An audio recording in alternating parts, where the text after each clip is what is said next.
Okay, I'm going to outline evidence, the entire book, starting with chapter 1. I'm going to dictate this, so it might sound funny in this recording. So let's start. Chapter 1, Intro.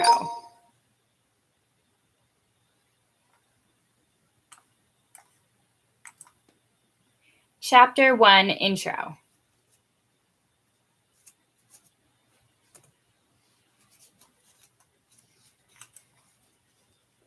Good news and bad news.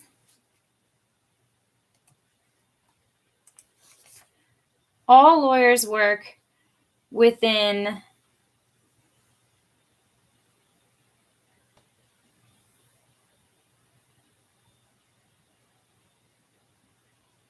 show of contingency of litigation dash contingency of trial.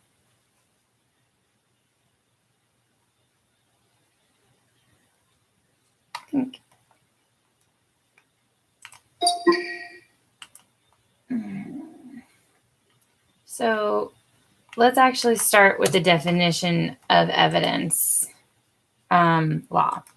Evidence law, convention, product of constitutional law restrictions, and pre-existing common law doctrine, plus judge-made rules, plus federal rules of evidence, plus state code.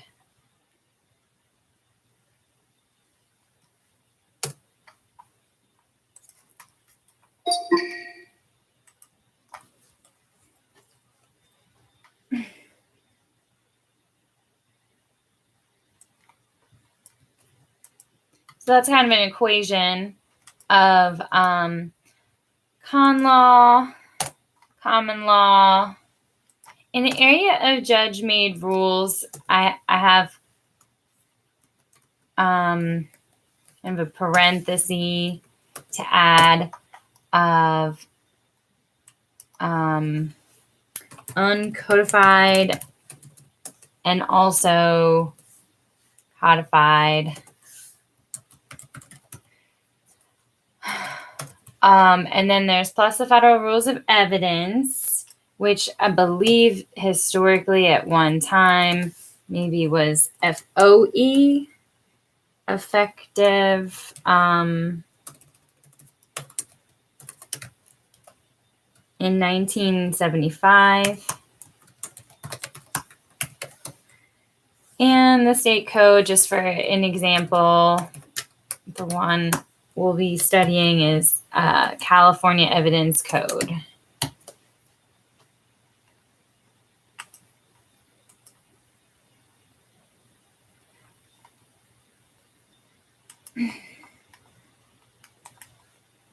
The nature and development of evidence law.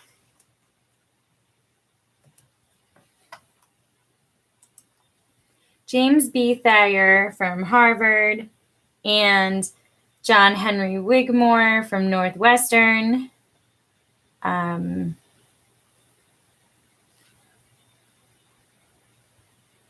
worked on a treatise on law of evidence, which led to the 1942 ALI Model Code of Evidence, which led to the 1953 Uniform Rules of Evidence by the National Commissioners on Uniform State Laws, endorsed by the ABA, which led to the 1965 California Code of Evidence, which led to the Judicial Conference forum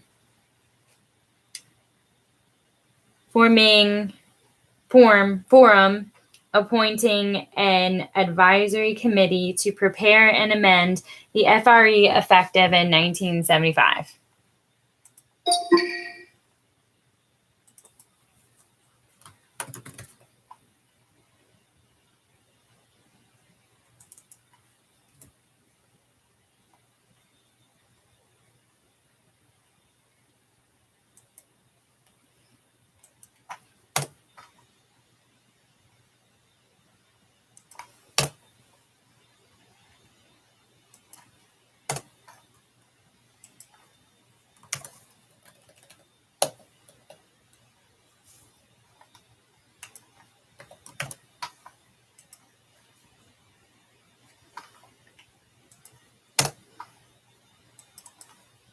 So probably more than likely California Code of Evidence was followed by, this is like a timeline.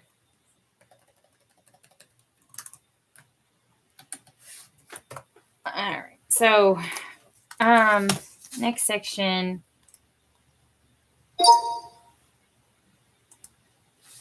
The Anglo-American trial. Order of trial.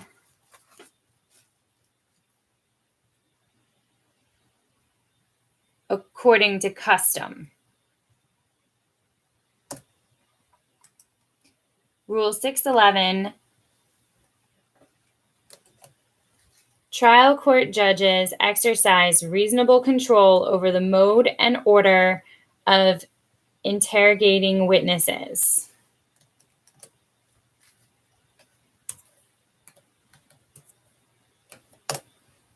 Motions in limine. And this comes as a list.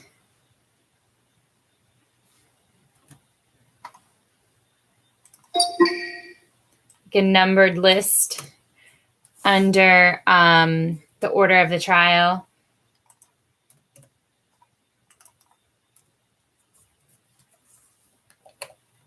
Computer can't spell Greek.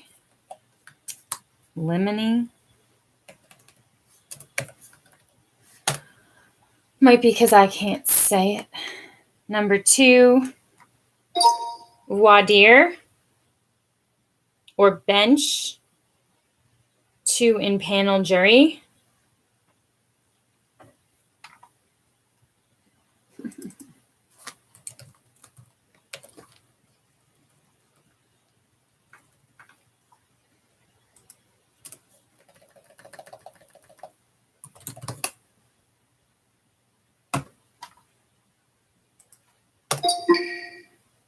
Peremptory challenges.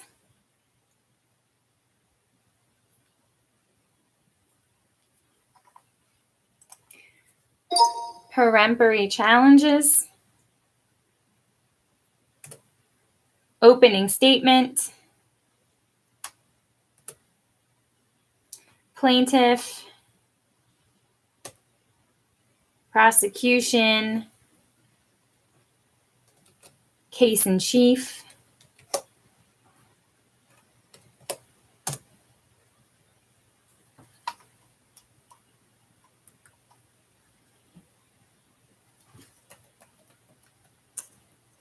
Including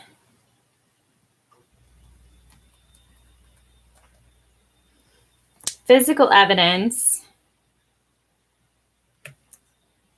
docs, photos, contraband,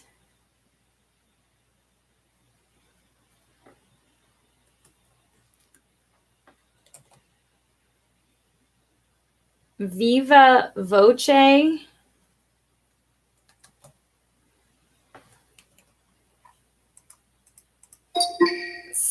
stands for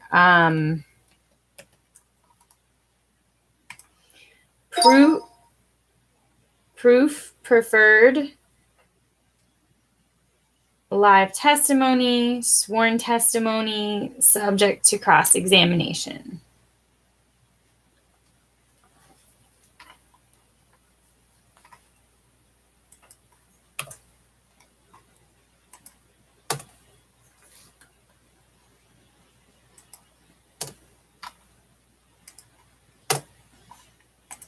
Okay.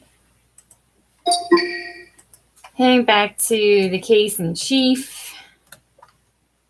Elements. After physical evidence, we discuss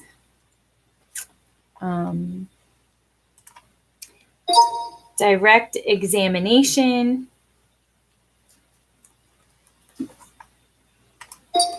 which includes no leading questions,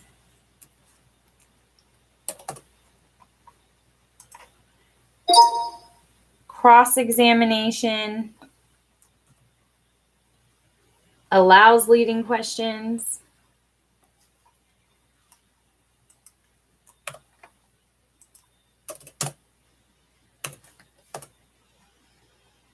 redirect examination,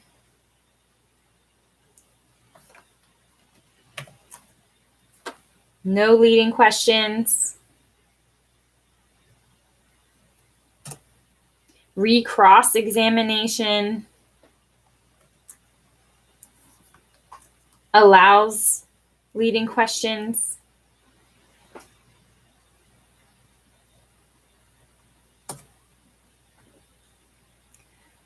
leading questions are questions that suggest a desired answer.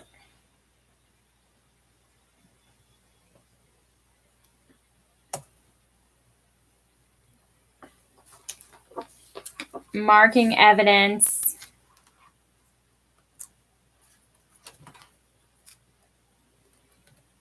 for example,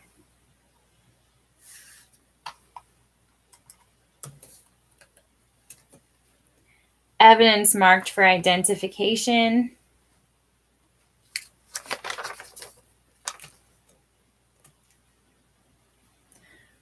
mark before showing the witness evidence.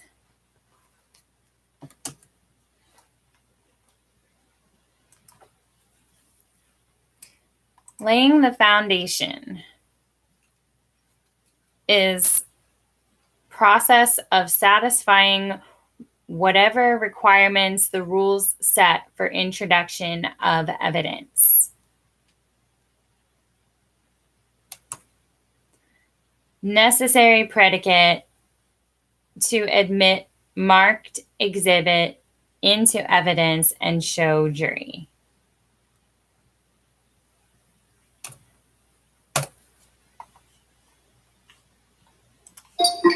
So that's kind of just two ways to define foundation. I'm going to highlight a couple things that I've talked about so far that are substantive and need to be known. Besides just formality, which is that Rule 611, highlighting that, where the trial court judge exercises reasonable control over the mode and order of interrogating witnesses. And that is where the direct redirect rules come from. And that leading questions are questions that suggest a desired answer, as well as laying the foundation. There's two different ways of defining that. It's the process of satisfying whatever requirements the rules set forth for introduction of evidence. Laying the foundation is a necessary predicate to admit marked exhibit into evidence and show jury. So, continuing with the order of the, I think that ends the maybe case in chief section.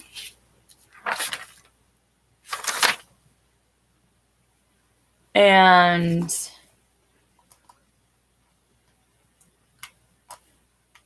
we'll continue with just the general order of the court after, including laying the foundation. Evidentiary objections, sustained or denied. Sidebar. Judge can confer with lawyer out of jury's earshot.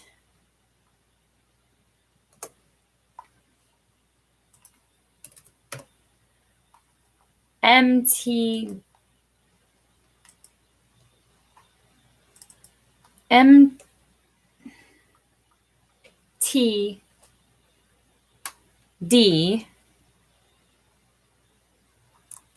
motion to dismiss.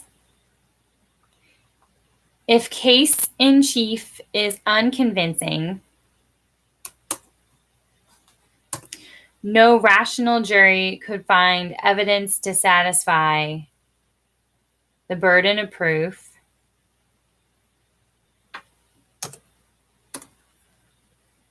BRD,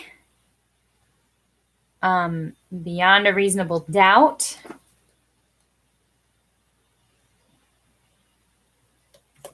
Criminal.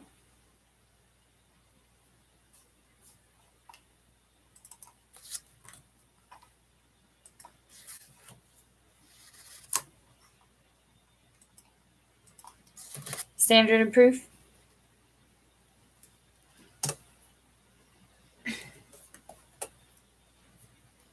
Civil. Preponderance of the evidence. And clear and convincing evidence.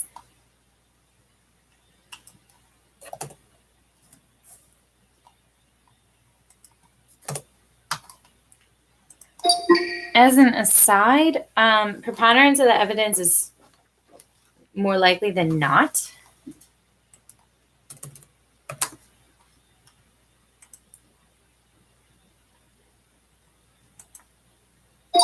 More likely than not.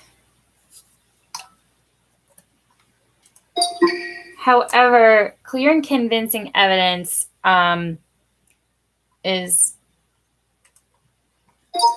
more common in constitutional law.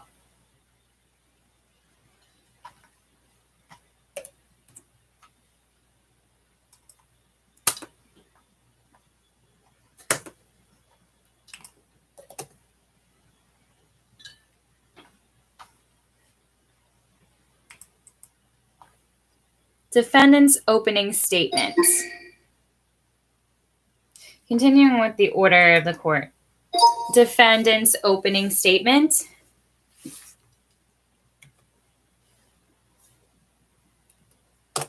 Defendant's case. Plaintiff's rebuttal case. Defendant's surrebuttal.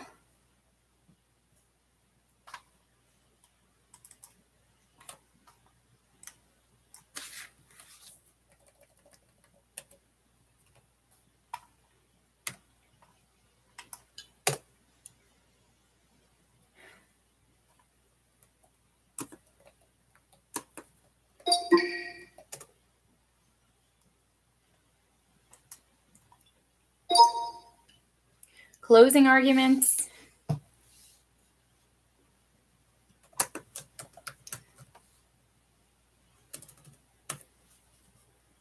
Restricted not to facts, but to claims based on evidence presented.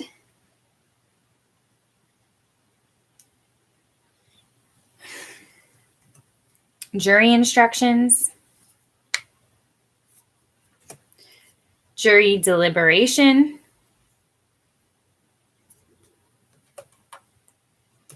In secret. Verdict.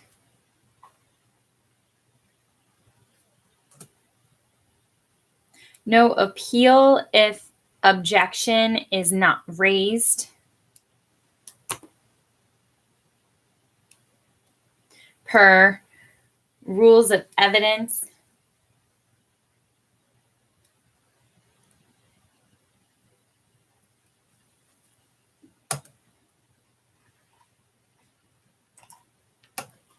Procedure.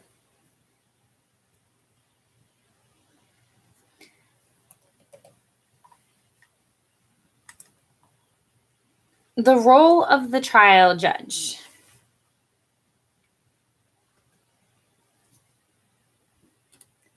Judge central role. Extensive authority. Extensive discretion. Fundamental to operation of entire adversarial system.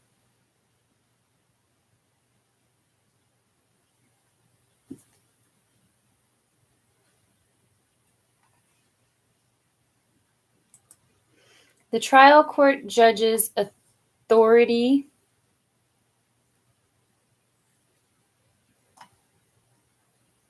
from FRE 104A.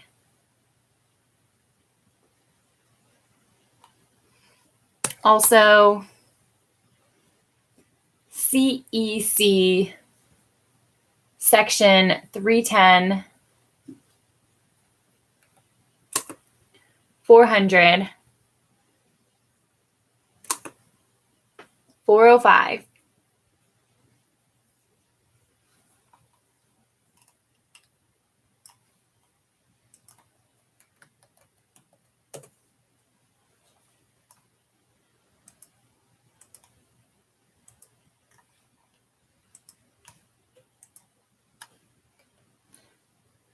Admission of evidence is conditional, i.e., entered on satisfactorily meeting condition.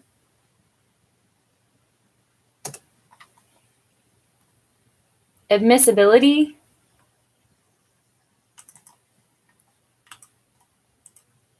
of evidence will turn upon the answer to the question of the existence of the condition.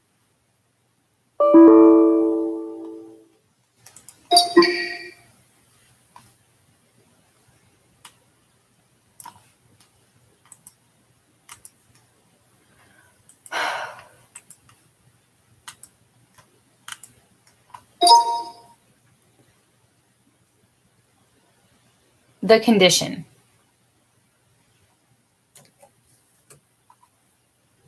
Evidence law is exclusionary.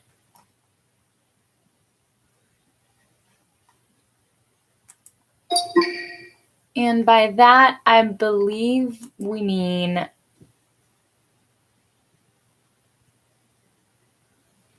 everything is admissible unless excluded. But that doesn't seem to square with the definition, which is admission of evidence is conditional. Example, entered on satisfactorily meeting a condition. So I might say that everything is inadmissible unless the law allows it. That might be what is meant by evidence law is exclusionary. So I retract what I just said. But really, that's the stated definition of admissibility. So try using that in an essay.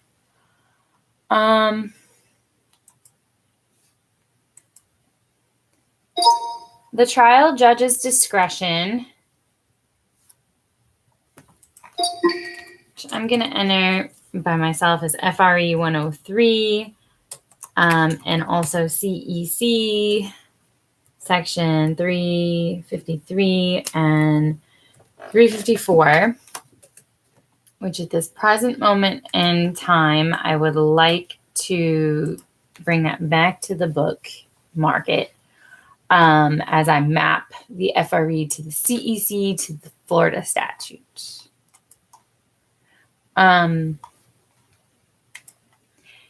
Error.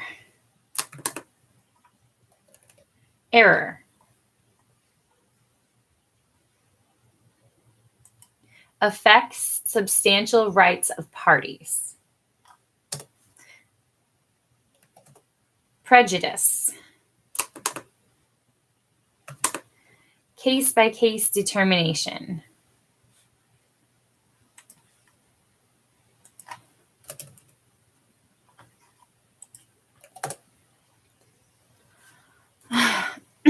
Ninth Circuit. More probably harmless than not. Test.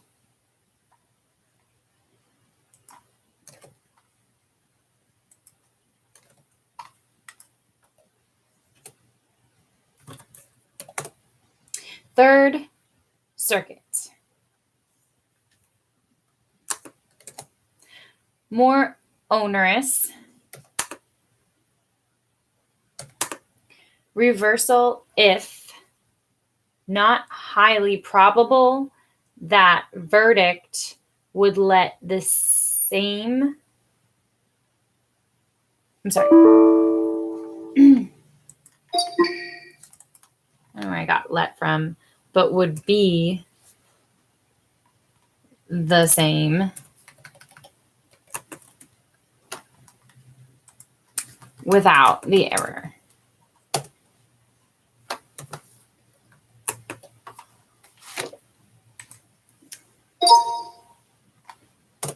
Fifth Circuit. Judge discretion.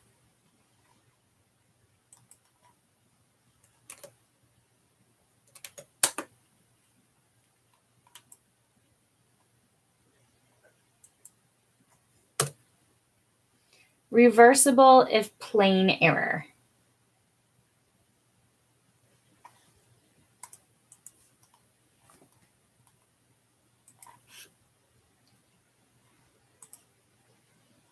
For example,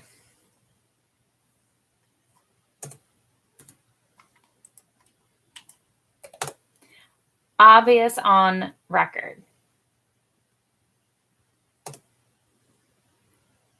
Facts of the case. Gravity of the offense. Substantial rights violated.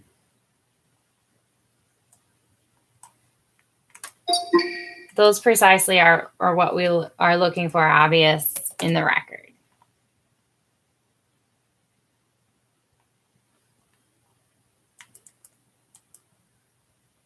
And overall, this section is interpreting criminal and civil standard of proof.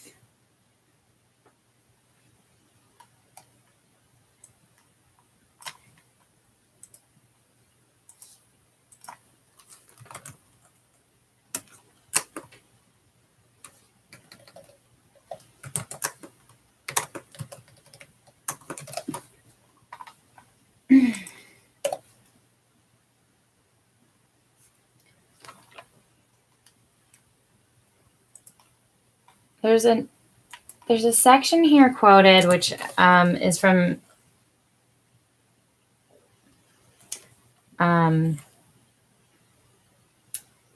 like a treatise, I guess.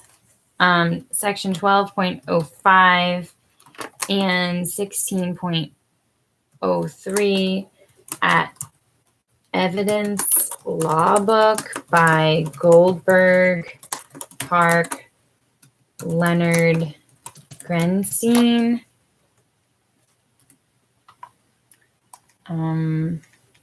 There's 4 parts to this or 4 bullets I took down from this section. Great discretion. Abuse of discretion standard. De novo review of questions of law and questions of fact. And interestingly enough, I am just going to write at the beginning of this section, FRA 103.025, probably like comment 5 is cites the treatise. So that's probably where it's actually at in the code. What is de novo review of the questions of law and questions of fact? That would be worth looking at.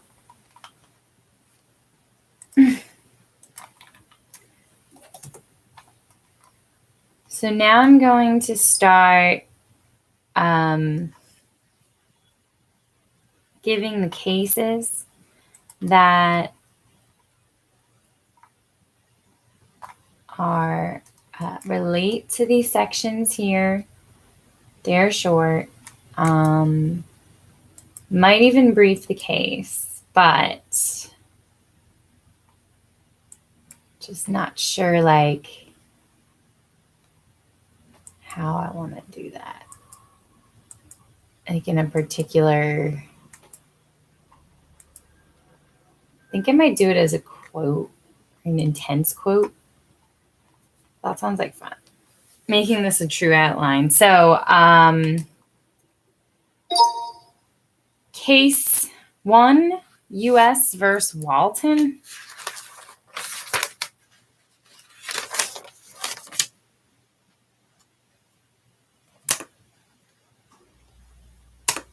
We afford great deference to the trial court determination of the admissibility of evidence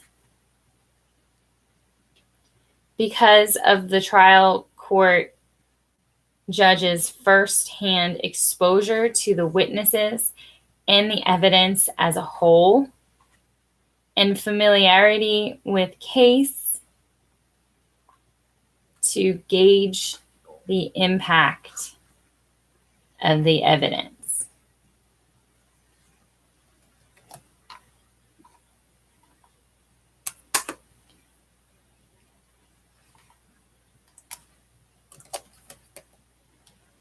Context of whole proceeding. Deference. Quote.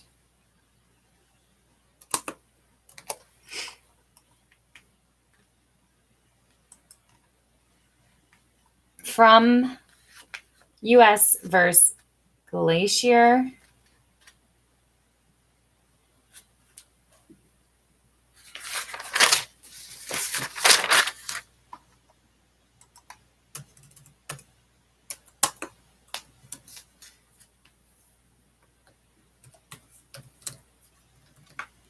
Which is also where you see the easier to thread a camel through the eye of a needle quote.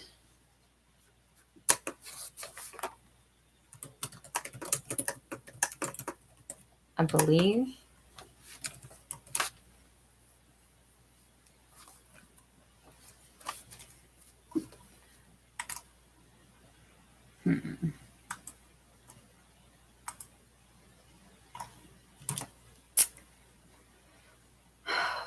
A way to separate this.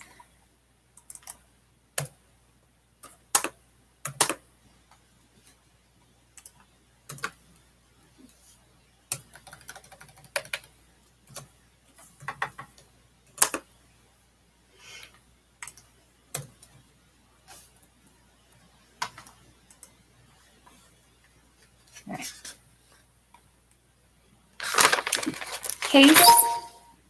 Case number 2.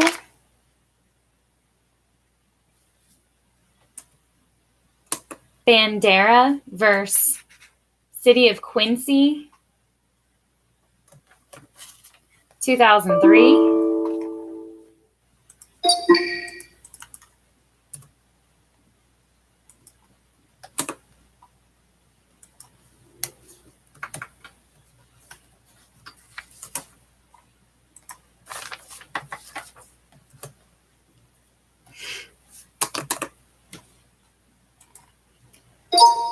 Police officer awarded $135,000 for sexual harassment, supported by testimony from another officer in a collateral case on the same issue. Motion in limine to exclude irrelevant evidence was denied.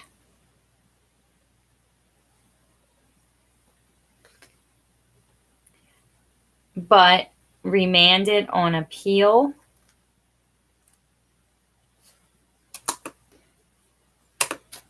Citing (701), 103, plain error doctrine, which infected the outcome or caused miscarriage of justice, not met.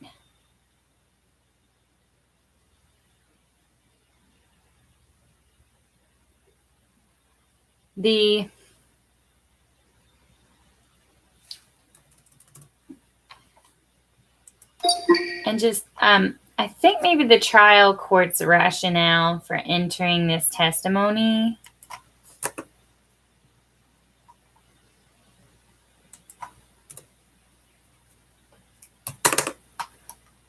Okay, so trial court's rationale for entering the testimony was, one, it was from her own experience, speaking to propensity, and two, her opinion of Bandera's experience.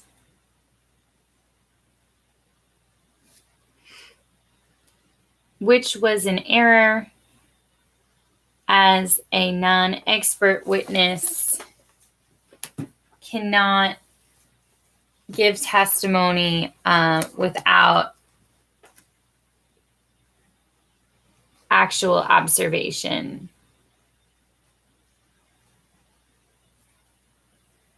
of the harassment.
So what I'm writing here is opinion is, that's what the appeal said. The opinion testimony was an error as a lay witness.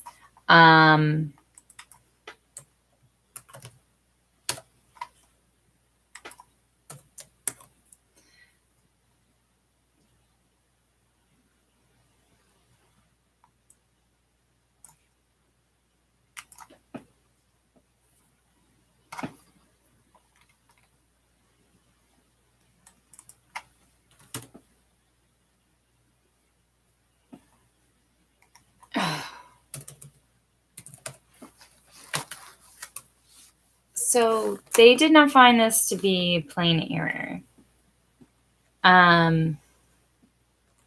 But it was reversed on other grounds.